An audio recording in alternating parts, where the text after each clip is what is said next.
कल्पना कीजिए, आप एक ऐसे मंदिर की छाया में खड़े हैं जिसकी दीवारें हजारों वर्षों से समय को देख रही हैं, जहाँ पत्थर भी मौन नहीं हैं। वे कुछ कहते हैं, कुछ स्मरण कराते हैं। यह कोई साधारण यात्रा नहीं है, यह दूरी तय करने की नहीं, अपितु अंतर तय करने की यात्रा है। भारत की भूमि, जहाँ हर कण में स्मृति है, हर पर्वत में तप है और हर मंदिर में एक ऐसी ऊर्जा जो देखी नहीं जा सकती, लेकिन महसूस अवश्य की जा सकती है। आज हम आपको ले जा रहे हैं उन पवित्र धामों की ओर जहाँ स्वयं महादेव को वास करते हुए माना गया है।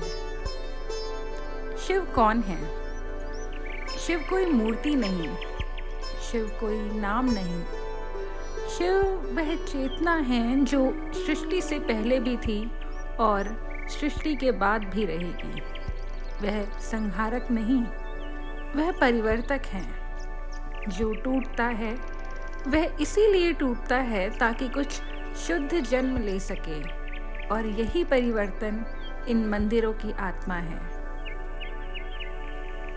जैसे ही आप काशी की गलियों में प्रवेश करते हैं, शोर होते हुए भी कुछ भीतर शांत हो जाता है। यह वही काशी है जहाँ मृत्यु भी मोक्ष बन जाती है, जहाँ कहा जाता है महादेव स्वयं कान में तारक मंत्र देते हैं। काशी विश्वनाथ का दर्शन सिर्फ देखा नहीं जाता, वह एक घटना है। घंटी की ध्वनि, गंगा की लहरें और हर हर महादेव का उद्घोष सब मिलकर आपके भीतर जमी परतों को धीरे धीरे तोड़ देते हैं। यहाँ भक्ति शोर नहीं करती, यह भीतर उतरती है। अब चलिए हिमालय की ओर, जहाँ शब्द कम और मौन अधिक है।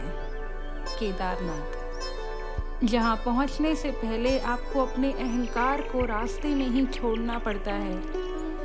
चारों ओर बर्फ, ठंडी हवा और बीच में खड़ा पत्थरों से बना वह शिवालय जो कहता है, मैं यहाँ सदियों से हूँ, तुम्हारे आने से पहले भी और तुम्हारे जाने के बाद भी रहूँगा। यहाँ प्रार्थना मांग नहीं होती, यह समर्पण बन जाती है।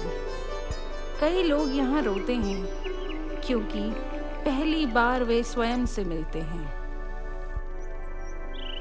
और फिर महाकाल, जहाँ समय स्वयं महादेव के चरणों में नतमस्तक है। भस्म आरती के समय जब शिव को भस्म अर्पित की जाती है, तब मृत्यु का भय भक्ति में बदल जाता है।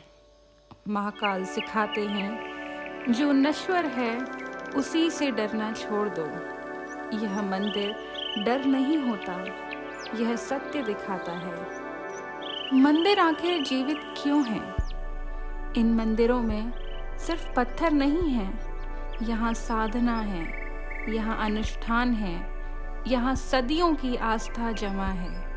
यहाँ पूजा एक क्रिया नहीं, एक तरंग है, और जब आप खुले मन से आते हैं तो वह तरंग आपके भीतर भी प्रवाहित होती है। शिव के मंदिरों की यात्रा दरअसल बाहर की नहीं, भीतर की यात्रा होती है। आप जितना शांत होते जाते हैं, उतना ही शिव स्पष्ट होते जाते हैं।